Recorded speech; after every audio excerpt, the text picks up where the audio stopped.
வணக்கம் நண்பர்களே, வாங்க நாம் இன்னைக்கு கீரை பொரியல் எப்படி செய்கிறதுன்னு பார்க்கலாம். இதுதான் எங்கள் ஊரில் பேபி ஸ்பினாச். இந்த மாதிரி பாக்ஸில் தான் கிடைக்கும்.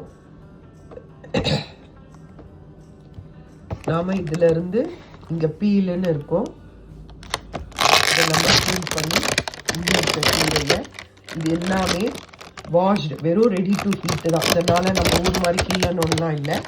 இது அப்படியே எடுத்து பொடியாக நறுக்கிக்கலாம். வாங்க பார்க்கலாம். கீரையை பொடியாக அந்த மாதிரி நறுக்கிக்கோங்க. பாருங்க, பொடியாக நறுக்கி வச்ச கீரை, ஒரு மீடியம் சைஸ் வெங்காயத்தை நறுக்கி வச்சுக்கோங்க.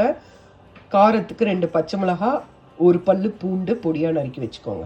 ஒரு பேனில் கடுகு, கொஞ்சம் ஒரு ஸ்பூன் எண்ணெய் விட்டுக்கோங்க. கடுகு, உளுத்தம்பருப்பு, பெருங்காயம், ஒரு மிளகாய் கிள்ளி போட்டு அது வதங்கினதும் ஃப்ரை ஆனதும் நாம் ஆனியனை இதில் போட்டுடலாம். ஆனியன், பூண்டு, அதுக்கப்புறம் பச்சை மிளகாய் போட்டு இதை நல்லா வதக்கி விடுங்க. நல்லா வதங்கின பிறகு நாம் நறுக்கி வச்சுருக்க கீரையை இதில் போட்டு நல்லா வதக்கி விடலாம். பாருங்கள், வெங்காயம் நல்லா வதங்கிடுச்சு. இதில் நாம் நறுக்கின கீரையை போட்டு ஒரு வதக்கிடலாம். 1/4 டம்ளர் தண்ணி விடலாம். கீரைக்கு ஏற்ற அளவுக்கு தண்ணி விடுங்க. கீரையை ரொம்ப வேக விட்டுறாதீங்க, அதில் இருக்க சத்துக்கள்லாம் போயிடும்.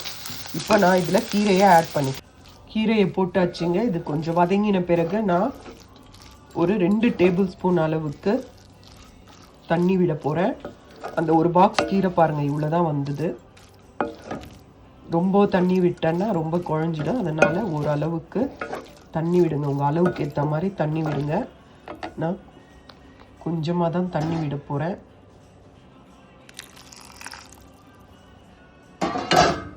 இப்போ நாம் இதில் தேவையான அளவு கொஞ்சம் உப்பும் மஞ்சள் பொடியும் சேர்த்துக்கலாம்.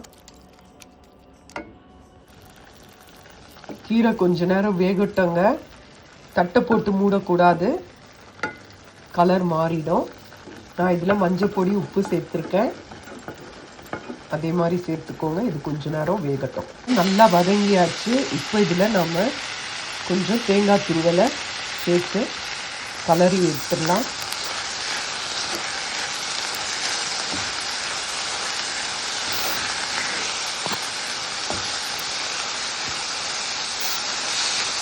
ஆரோக்கியமான கீரை பொரியல் ரெடி.